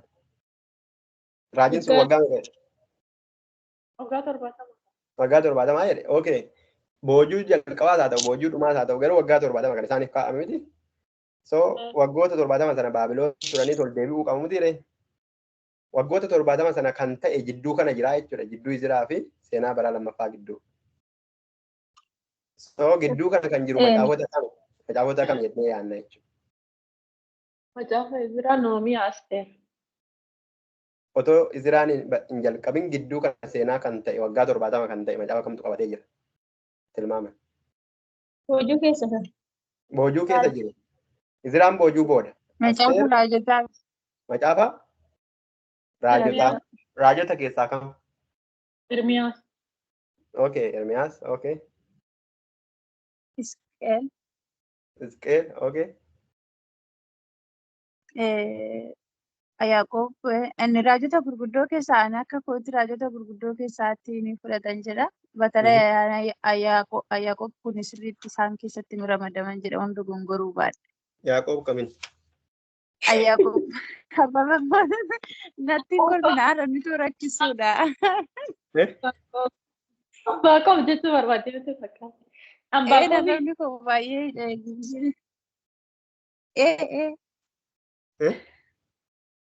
Baaqoob barbaadde. Kinatti hin kolfinaan saalfachiifnamu. Yaaqoob jechuu malee rakkoon ga'u ishee. Yaaqoob hin jedhe Yaaqoob hin jenne Yaaqoob hin jedhe arabni koo Namoonni boojii keessatti gadi fudhataman keessaa warri kitaaba barreessan eenyu fa'i? Warra boojuu Baabiloon keessa seenan keessaa warra kitaaba barreessan. Isqeel boojuu keessa taa'eetti mul'ata argaa ture. Okay, Isqeel boojuu keessa taa'ee mul'ata argaa ture. Kanaafuu waa'ee boojuu keessaa nutti himuu danda'a. Okay. Daani'eel. Isa kana gattan bakka nama hundumaa keessaa Daani'eel gattan. Daani'eel akka raajii dubbatutti otoo hin ta'in akka macaafota warra kaanii akka walalootti otoo hin ta'in akka seenatti barreessa akkuma Ermiyaas baay'ina isaa jechuudha. Bara akkanaatti akkana ture bara mootiin eebeluu akkana ture nuti immoo akkana dhannee akkana goone akkanatti waaqayyo dhannee akkanatti goone akkanatti dhannee kadhanne akkana immoo waaqayyo godhe abjoo ta'e akkas ta'e jedha akka seenatti malee akka raajitti hin haasa'u baay'ina isaa kan raajitti haasa'e jira garuu Daani'eel raajicha jenna miti. So tokko Daani'eelidha Isqeelidha. Ermiyaas. Yaa Ermiyaas waa edda isaan achi dhaqanii wanti inni barreesse jira. Fakkeenyaaf ergaa duraan sin hin jedhamte ergaa warra achi jiranitti dhaqee ergee waggaan keessa namoonni kanaati talagaggaa tasgabbaa kan jedhe jijjiira wanti waa'ee jira. Ermiyaas jira. Okay nama lama qofa jennaare. Garannee ilaalla yeroo biraa. Okay, eddachi keessaa ba'anii amma gaaddachi keessaa ba'anii yeroon ga'u Izraa Nahimiyaa uumamaan adda addaa miti yeroo tokko jiraataa tura waan ta'eef haagee akkasumatti haageen boojuu keessa jira? Boojuu booddee miti? Boojuu booddee Kanaaf manni Waaqayyoo akkamitti akka deebi'ee ijaaramu akkam akka ta'u Waaqayyoo waa'ee mana isaatii maal akka jedhu sabni kun maal akka ta'u dhimma hafuuraa akkam akka ta'e Izraan lubichaa Nahimiyaadha. Nahimiyaan mana mootummaatii darbee akkamitti dhufee dallaa Yerusaalem keessa akka jijjiire warri kaan immoo mana qulqullummaa akkamitti deebisanii akka haaressanii ijaaranii Waaqayyo immoo dhufee mana qulqullummaa sanatti akka akka jedhee wannoo tokko yaadattu sabni Waaqayyoo ofiisaatii mana isaa babbareeda eegaattira maaliidha ijaarratee keessa taa'aa. Ani garuu akkas kan jedhee Waaqayyo komatu tokko. Yeroo sana Haaguma keessatti miti maal keessatti? Kanaaf mana Waaqayyoo akka ijaaran kan godhe suni manni isa diigame isa gubate sanaadha jechuudha. Edda boojuu dhufanii deebi'anii wannoo ani Waaqayyo biyyatti isaan deebise maal dargaaggooftanii teessuu mana na ijaaraa jechuudha akkasi. Okay. Kanaaf Nahimiyaa fi Izraan akka kanatti Daani'el yeroo Daani'el bira geenyus gochuu dandeenya. Garuu Daani'el jidduu kan galchuu dandeenya. Waggaa 7 kan ta'utu seenaa baranni lamaffaan dhumee gidduu isaa kan ta'u waggaa 70 yookiin waggaa 70 gadi jechuudha. Waggaa 70 waan ta'eef boojuu isa duraarraa kaasnee rakkoofne 70 ol ta'a. Boojuu isa booddee isaa Yerusaalem gugubattee maal jettee diigamtee wannoo itti irraa yoo ta'e immoo gara xumuraatti taasoo gidduu kana kan jiru Izraa fuuldura kan jiru seenaa bara lamaffaa gidduu kan jiru macaafota isaan biyya ormaa ta'anii barreeffaman kan jechuudha. Waa'een isaanii laga ebeluu laga keebir buqqee teenyatu akka itti wannoo walitti qabamnee wannoo inni dhufnee koottaa nu faarfadhaa nuun jedhanii nuti immoo hin dinnee akkamitti faaruu biyya keenyatti waaqayyo faarfannoositti biyya ormaatti faarfanna jennee baay'ee gaddinee waa'ee Yerusaalemii waa'ee Yihudaa yaadne waa'ee Tsiyoon yaadne garaan keenya nu ammaatee yaa'ee akkas jennee faarfannee yoo nani si dagadhe harkifama mirgaa hojii isaa adii waa irraanfatu jennee akka yaadattu miti? Ermiyaas faaruusaa yaadattu? Faaruusaa laalaa. Okay. Haa ta'u so Izraaf akkasii isaan kana keessumatti Izraa keessaa wanti nuti wannoo jennu waa'ee mana qulqullummaa waa'ee magaalaa Izraaf Nahimiyaa keessaa akka addaatti ilaalamu macaafonni isaanii. Inni sunis maqaa isa kanaadha. Inni kunis maqaa akkasiidha. Harka baasaa itti immoo obsee dubbadhu harka baasaa jiraatti. Ani akkuma jedhee rasmitti dabalame macaafota walaloo keessaa irratti dubbatamu ganaa dubbattu. Yoo kan dubbattan ta'e gaafachuun barbaade. Yoo kan ganaa dubbattan ta'e waggaa ganaa dubbatta yeroo sachiin gaafadhaa kan dubbattanii dabartan yoo ta'e immoo irratti waan tokko gaafachuu barbaade waan ta'eef. Nongoone ganaa qonna ganaadha bira macaafota seenaa irra jirra macaafota seenaa almost gara xumuraatti irra macaafota raajotaa beeku macaafota seenaa macaafota walalooti miti macaafota walalootti darbinaa sana booddee yoo har'a qaqqabne irraa waan qaqqabne miti so har'a hin qaqqabne waan ta'eef macaafota seenaa kana ofirraa xumurreet wannoo goonaa isaan kun boojuu dura boojuu booddeen isa jedhamu warra boojuu duraa warra ilaalarraa boojuu booddee immoo isaan kanaadha. Asteer Nahimiyaa Izraadha. Jarri isaan sun jira raajonni haageen fa'i garuu raajota sana gara raajotaatti ilaalla waan jennee yaanneefitu Daani'elii fi Hizqeelii fi kunoo Ermiyaasis paartii seeyotaa keessaa hambifnee jechuudha. Innaa raajota bira qaqqabne ilaalla jenneeti malee bara boojuu keessadha isaan. Ermiyaas boojuu fuulduras jira boojuu keessas jira jechuudha. Warri immoo boojuu booddee isaan harkaa fuudhanii immoo jiranii isaan kanaadha jenne. Boojuu booddee immoo kan jiranii dhimmi isaanii dhimma haareffamuu bakkatti deebi'uuti. Tuuti kan Nahimiyaa jira kan Izraa fa'ii jira isaan lachuu kitaaba isaanii keessatti inni tokko Nahimiyaa jedhee waamee inni tokko immoo Izraa jedhee wal waamaniiru bara tokko akka jiraachaa turan bara tokko mana Waaqayyoo inni tokko hojjetee inni tokko immoo hafuuran jireenya hafuuraatiin wangeelan keessumatti Izraa yoo argitanii namni wangeela beekuun barbaachisaadha. Sababuma sana baay'atee biyya ormaatti deebi'e keessaa namni wangeela beeku tokkittiin Izraa namni barbaachisaa yoo argitan. Eessa akka Aroon lubicha jedha mana isaanii mana lubaata akka ta'e gaafata qulqulluu sirriitti bayeessa godhee akka beeku akkamitti akka ibsu akka keenyarraa akka dingiriin isatti wannoo hin jenne saba sana dhaqaa ilaalaa macaafa isaa keessatti maal akka ta'an innaan dhaqee wannoo kitaaba qulqulluu isa bira jira inni dhaqanii kitaaba qulqulluu fidee yeroo inni dhufuu isaanii sun hammam ta'e akka inni eege ilaalaa Saba sana fuulduratti mul'achuu waan hin dandeenye muka ol kaasanii irra dhaabanii qeessonni warri kaan bukkee dhadhaabatanii waan inni gochaa ture sa'aatii ganamaatii kaasee amma sa'aatii meeqatti dhaabatee akka wangeela dubbiseef ilaala. Wangeela gaafa inni dubbisu immoo sabni sun yeroo tokko ol ka'ee yeroo tokko gattaa'ee yeroo kaan boo'ee wawwaatee wayyoo macaafni qulqulluun akkas jedha wayyoo nuti immoo akkas taane banneerra jechuudha bakka saba ormaa wajjin wal maknee baxabbatamnee jirra waan ta'eef kana booddee waaqayyotti araaramuu nuuf fidhaa jedhanii Izraa fuuldura biratti dhufanii jilbeenfatanii kadhachuu boowwannaa jalqaban. Izraa maal jedhe?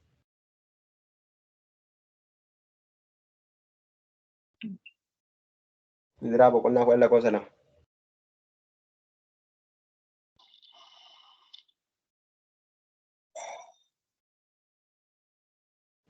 irra dubbadha. Ani ergan dubbisee ture raddichaa.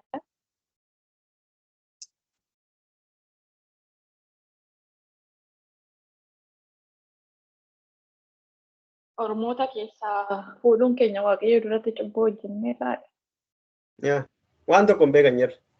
Yaa qulqulluu waan jedhu waan tokko hin beekan. Nahimiyaan fa'iituu mataansaa mana waaqayyoo wannoota dallaasaa maaliisaa deebisee ijaaree manni waaqayyoo immoo warra akka Haagee fa'ii raajii dubbatanii sabni waaqayyoo dammaqee ka'ee mana qulqullummaa ijaaranii argitanii inni kaan hojii tokko hojjeta inni kaan hojii biraa hojjeta inni tokko immoo sana booddee saba kana immoo eenyutu hafuuratti iddootti deebisuu danda'a. Saba waggaa meeqaa waggaa 70 waaqayyo fuulduraa kan bade yoo xiqqaate waggaa 70 saddu sana duyyuu waaqayyo yakkaa geddisiisaa raajota meeqaa balleessaa ajjeesaa rakkisaa turanii garuu ofiishaalii waggaa 70 biyya ormaa deemee kan dhufe Araba wajjin kan wal make Ameerikaa wajjin kan wal make warra onnoo wajjin kan wal make saba kana deebisanii namni hafuura isaatti iddootti deebisuu danda'u baay'ee ulfaataadha. Sabni kun waggaa 70 jechuun namoonni kaan achitti du'anii awwaalamaniiru jechuudha. Namoota haaraa achitti dhalatan fa'itu deebi'ee dhufe jechuudha. Lakkoofsa dhaqaalaa zarii eebeluu akkatti isaan galmeessan dhuguma ta'uu isaanii jechuudha qomoon isaanii. Saba kana deebisee hafuuratti immoo eenyutu iddootti deebisuu danda'a. Macaafa qulqulluu eenyutu saba kana hubachiisa. Seera Musee eenyutu dubbisaaf seenaa kanaan dura waaqayyo dabarsee waaqayyo sabboonni mootonni dabarsan eenyutu beekan nama tokkitti argamee Izraa ture jechuudha. Izraan ni beekaa macaafaa jedhama. Macaafni isaan nama jalqaba. Okay, so akka dhugaa ture hin beekamaa akka kumoonsaa dhugatan hin beekamaa macaafni qulqulluun akkas jedha garuu waaqayyo waggoota 70 boojuu amma kana booda bara umtuu hin jirretti bara mul'anni waan tokko hin jirretti namoota kana qaba jechuudha. Nahimiyaa fa'i mana mootii keessa hojjetaa mootummaati yoo barbaade isaan jala galanii jiraachuu akka barbaadetti firiidama argatanii jiraachuu danda'u. Daani'el keessa dhaqaa dubbisaa ga'a. Mootii sana bira gahuudhaaf waggaa 70 sana bira gahuudhaaf waggaa hammamii akkatti fudhate. Mootiin inni tokko waggaa hammamii bulchee akka du'e inni tokko immoo taanee waggaa hammamii akka bulche inni sun immoo waggaa hammamii akka bulche mootummoonni sana booddee kaan Ameerikaan inni achi keessa jirti isa jedhu ilaalaa. Warri Giriikii nuti duratti jennu sun keessa jiru kan jiru ilaalaa. Warri Roomii warri kakuu haaraa sun keessa jirti kan jiru ilaalaa. In jira yoo ta'e ilaalaa jechuudha. So akkasitti jira yoo ta'e bara dhumaallee kaalkuleet gochuudhaaf nuuf salphataa jechuudha. Har'a dhufa boru dhufa yoo jechuu baanne akka macaafa Daani'elitti kaalkuleetii goonee inni kun bara wannooti inni kun bara Ameerikaati inni kun bara Yuurooppiti jennee yoo kaalkuleet goone barri dhumaa eessarra akka jiru bira gahuu dandeenya jechuudha. Kanaaf amma yaaddeenaa jechuu barbaadeetaan Ameerikaan gaafa kufte. Okay, macaafota kana keessatti kan isin argitan waa'ee haareffamaati bakka. Baay'ee waa'ee haareffamaa. Argitu waa'ee haareffamaa irratti sirriitti xiyyeeffataa. Waa'ee qomoo lakkaawwan dhumtuu lakkaawwan akkuma jirutti ta'a waa'ee deebi'anii ijaaramuuti bakka. Waa'ee abdii ofitti horuuti bakka. Abdii inni nama isiniin jedhe sun boqonnaa 12 aayi rakkoon qabu cubbuu keessan fufaa hojjedhaa fataa jedhaa zinaa jedhanii miti. Abdii akkasiin qabu. Dhaabbanni tokko jira Itoophiyaa keessumatti warra Oromootiif baay'ee kan hojjetu ammayyuu abdiin jira ilaamee kan jedhamu tokko dhaabbanni tokko jira. Dhaabbatichi baay'ee bareeda tiksiin isaas baay'ee bareeda garuu ilaamee abdiin jira homaa rakkoo hin jiruuti dhaqi wal makii jechuu miti. Kutaa sanatti jechuudha. Abdiin jira gaariidha garuu yoo rakkatte abdiin jira yoo cubbuu keetiin kuftee ammayyuu ka'uudhaaf abdiin hin jira yoo wanti abdiin hin jiramne dhumaa hin jirumtu yoo duuteyyuu abduu hin jira bakka. Yoon du'eeyyuu suman eeggadhaa mukti yoo murames abdii qabaa jedha maaliif jennaan deebi'ee lataa jedha. Kanaaf ani yoon du'e deebi'ee ka'uudhaaf abdiin qabaa jechuudha. Isicha na hubachuutiif malee homaa rakkoo hin qabu akka abdii qabda waan ta'eef yoo kuftee jitti naftu si'a 7 moo meeqa? Si'a 7 yoo kuftee rakkoo hin qabu jaakufnaan hin duutaa rakkoo hin qabu isa jedhanii miti jechuudha. Kanaaf gooftaan sun abbisu akkatti yaada. sirriitti macaafa Iziraaf kan Nehemiyaa yoo dubbiftan baay'eedha. Kan Asteer garuu seenaa addatti bahe yookiin bara addatti bahe otoo hin ta'in baruma isaan sanaa keessadha jechuudha. Bara boojuu ba'an keessa, bara bilisa ba'an keessa, bara eenyummaa isaanii argatan keessa, bara yoo barbaadan fedhiidhaan galuu danda'an keessa. Edda bilisummaa argatanii, birmadummaa adda argatanii akka durii boojuu jala waggaan isaanii erga dhume jechuudha.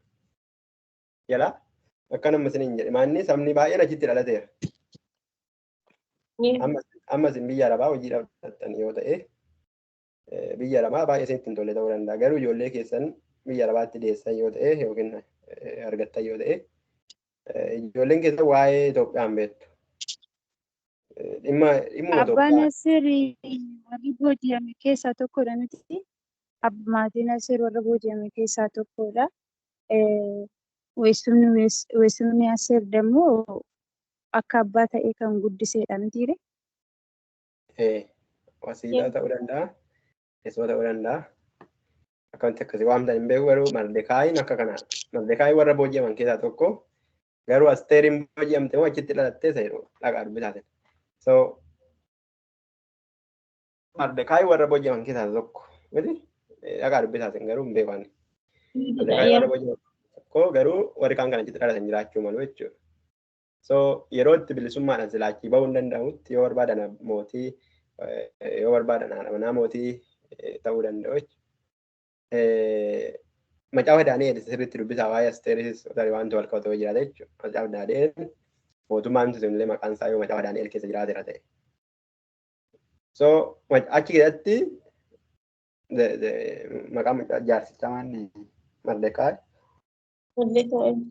hojjetaa mootummaati. So mana mootummaa achaa keessatti aangoo gaarii qaba. Seenaa isaa sirriitti ilaalaa macaafa baay'ee xiqqoodha waan taateef seenachiis xiqqoodha sirriitti qabadha.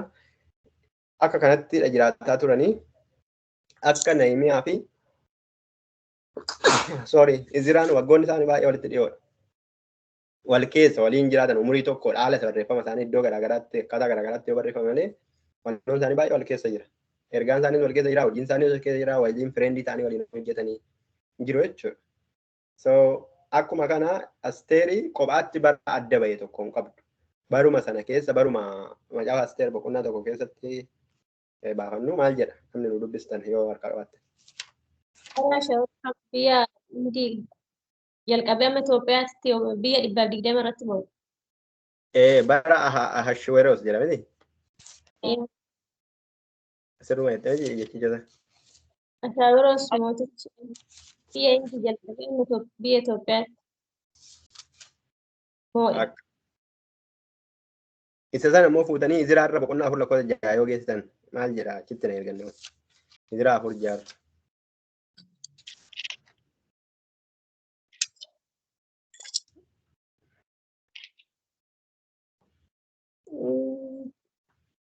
Jalqaba bara Ashuuritti warri hojii kanaanii morman caafata warra Yihuudaa fi Yerusaalem. So bara sanatti jedha. Bara sanatti bara moo'ee sana keessatti kan ta'etu kanatti dhufee jira jedha. Miti bara sanatti Ashmoor ta'e teessuma mootummaa mandara Susaan keessa jiru irra taa'ee jedha. Waa'ee mandara Susaanii gara biraatti to'annoodha. Daani'el keessatti dhaqaa ilaalaa yookiin maqaan isaa Haagee keessatti dhaqaa ilaalaa wanti jedhame yoo jiraate jechuudha kan jedhe. Moo'ee waggaan manaatti gurguddoota hojjettoota isaa hundumaaf akkas godhee Meedoonii waa'ee Meedoonis Faarisii gaafa Daani'el keessatti dhaqaa ilaalaa. Okay. Kanaaf isaan kun hundumtuu yeroon isaa yeroon inni moo'e kuni boojuu jalaa qabaniin already jira. Waa'ee Meedoonii Faarisii boojuu jalaa bilisa ba'anii. Garuu boojuu jalaa bilisa ba'an malee Israa'elitti hin deebine biyya sanatti Yihudaatti hin deebine. Sana booddees deebi'an kan jedhu hin jiru. Hin deebine jira. Sababni isaa biyya sana biyya isaanii godhatanii already mandaroota qabu. Dhaqaa dubbisa macaafa Asteer iddoo manda isaaniitti walitti qabamanii diina isaanii akka isaan ofirraa hawwannoo yaane. Baay'ataniiru jechuudha biyya sana keessatti. Biyya keenya jedhanii taa'aniiru. Bummaasaa qabatanii jechuudha. Kanaaf bara sana keessadhaa diinni itti ka'ee mana mootummaa keessaa saba Yihudii amtu kana fixuu barbaade. Isaan sun boojuun ba'aniiru gini galuu hin barbaanne. Biyyatti. Waa'ee biyyatti galuu gaafachuu isaanii hin argitan. Achuma keessatti jiraachuu achuma keessatti wannoo ta'anii achuma keessatti birmadummaa isaanii argatanii bakka jireenya tuufuu jalqaban. Sana booddeedha kan Mardekaay gaarummaa mootummaa godhe mana mootummaa keessatti waan inni hojjete sababii kanaaf jecha sabni kun akkamitti dinqii waaqayyo isa gargaaree maqaa waaqayyoo hin jiru jedhu macaafa Asteer keessa dhageessan itti ta'uu danda'a tajaajila keessatti. Kadhannaan hin jiru jedhu dhagayeera ni tajaajila keessatti. Macaafa Asteer keessa kadhannaan jira moo hin jiru? Kadhannaa labsite Asteeriyyuu. Yihudoonni gara waaqayyootti hoosanii jedha. I don't know maaliif akka akkasii hin beeku kanaafan isin hin jedhan. Kanaafan teoloojii baradhaa beekumsa isaatiif wannoo akkas jedhu baradhaa beekumsa keessaniif garuu maqaan gara waaqayyootti iyyanii jedha. Iyyi isaanii waaqayyo bira ga'ee jedha. In kadhatan in sooman hin jedhu. Asteer isin sooma kadhadhaa waggaa guyyaa sadii moo akkasii jetteen jedhu kana caala maal godha? Guyyaa sadii kadhadhaan immoo mootichatti nan dubbadhaa. Kanaaf akka teoloojii ennaa barannu namoota akkas godhe jechuudha. Namoota qo'atee akkuma sammuu isaatti isaa dhufetti okee akkasiidha jechuudha. Bira ga'e malee ani bira ga'utti akka hin ilaaletti maqaa waaqayyoos jira. Kadhannaanis jira nama naa jechuudha. Isinis immoo akkuma barattanitti deebii deebisaa garuu hin sobiin kan jiru jira macaafa qulqulluu keessa. Yeroo deebii deebistan dhugaa yookiin sobannaa jettan maqaa waaqayyoo hin jiru macaafa Asteer fannoo yoo jette okee jettee dhugaadha yoo jette sobdeettaa jechuudha. Yoo jiraate ta'e. Akkatti isaan ilaalan hin beeku. So kana booddeedha jechuudha. Akka itti rakkoon isaan irra ga'ee rakkoo sana keessatti still biyya ormaa otoo gidduu jiranii waaqayyo irra isaan aansee ergasii biyyi kan isaanii ta'e Asteer mootii taate waan biyya galaniif qabu jettanii yaaddu. Harkatti fudhatanii diinota isaanii already ijaa irratti ba'anii kana booda waan biyya yaadaniifuu jira yaadu jechuudha. Akka kanatti xumurame macaafni Asteer waaqayyo ijaa isaaniif baheetu xumurame. Macaafa Asteeritti aanee kan jiru macaafa Iyyoobidha. Macaafa Iyyoobii warri kaan macaafa seenaa keessa galfatu, warri kaan macaafa walaloo keessa galfatu. Garuu barbaadetti galchuu dandeessu. Garuu macaafichi seenaa isaan kanaa wajjin walitti fufiinsa hin qabu. Macaafni ofiisaa kan danda'e bara tarii bara moototaatu kan hin taane waa'ee moototaa waan tokko keessa hin jiru. Waa'een daawwitii waa'een akkasii keessa hin jiru. Kanaaf baroota jalqaba gara seera uumamaa macaafota seeraa keessa otoo Museenuu iyyuu hin barsiisin ta'uu danda'a jedhamee yaadama. Kanaaf bara sana namni qajeelan tokko tureedha. Mandarri isaas mandara waaqayyo keessaa fo'atee miti. Mandara Yihuudootaa keessaa yookiin Israa'el warra jedhaman keessa miti. Baadaadhuma jechuudha nama duwwaa. Akkuma Abrahaam kana tarii dhuunfaadhaan nama waaqayyoof jiraachaa ture. Nama kan biraa jechuudha. Amma Abrahaam waaqayyoof jiraate otoo hin ta'in edda waamameedha kan nuti beeknu. Iyyoob akka kanattidha kan nuti ilaallu. Iyyoob kaan isaanii gara walalootti waa'ee walaloo waan fakkaatuuf faarfannaa waan fakkaatuuf baafne garuu tartiiba isaan kanaa walitti fufee jira. Seenaan isaanii wal qabataa miti jechuu hin dandeenyu jechuudha. Wal qabataa isaan kana wajjin wal qabataadha jechuu hin dandeenyu. Wal qabataa miti seenaa wajjin boojuudhaa bahu boojuu keessa isa jennuu miti jechuudha. Kanaaf macaafota jalqabaa kaafnee amma kana laalle keessatti macaafnoonni moototaa fi macaafonni seenaa wal qabatoodha. Wal qabatoodha inni toora otoo hin ta'in isaan walitti galchanii yoo laaltan akka macaafota tokkooti. Macaafota seenaa kanaaf mootota kana fuutanii immoo raajota warra yeroo sana raajaa turanitti yoo dhuftanii galchitan guutuu godha. Kana jechuun hundi isaanii kophaatti guutuudha garuu still yaada dabalataa argachuudhaa fi mootiin kun eenyuudhaaf jedhee dubbii kana eenyuudhaaf dubbatee jennee akka kakuu haadhatti qo'achuu barbaan mootota keessa finnee galchina jechuudha. Raajii isa sana isa kana Uziyaan bara moo raajii isa kana bara boojuu dura raajii isa kana booddee isa kana keessa galchineetu ilaalla jechuudha. Ilaalee akkas jechuu barbaadamu. Isa kanaaf akkas jechuudha jennaa jechuudha. Naaqoon. Kanaaf raajonni kophaatti bara kophaa isaanii hin qaban bara raajotaa kan jedhan bara moototaa keessatti hojjechaa turan. Iyyoobis kophaatti bara ofii isaatii kan jedhame isaan kanatti kafuuf hin qabu. Gara uumama jalqabaa keessa ta'uu danda'a. Nama tilmaamana nuti iyyuu waan beeknu hin qabnu. Waa'ee baraagoon kan kaa'u, waa'ee biyya baay'ee hirma tokko kan kaa'u, biyyatti xiqqoo tokko eessa maal jedha? Uurri jedha. Biyya Uuz jedha. Kanaaf Uuz sana yoo dhattanii ilaaltan biyya macaafa qulqulluu keessatti dhimma waaqayyootiif maqaa dhahamee miti biyya ormaadha.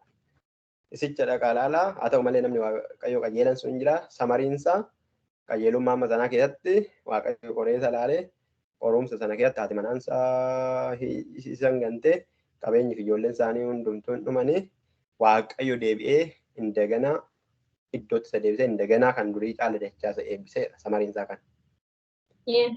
Kanaaf maaliif barannaa wanti xiqqoo qorumsa keessatti obsinee jabaachuu kan jettu bicha barannaa jechuudha. Qorumsa keessatti jabaannee yoo dhabanne waaqayyo deebisee iddootti nu deebisaa isa jedhu barannaa macaafota faarfannaa fi walaloo kan biraa waliin ilaalla waan ta'eef macaafa Iyyoobii baay'ee keessa turu iddoo kanatti isa sana yeroo itti ilaallaa gaaffii yoo qabaattan gaafachuu dandeessu ayyaana waaqayyo isinii baay'atuuf sana yoo ta'u baate garuu xumurree asirratti onnoo innaa waan isin hin gallee qabattan gaafadha.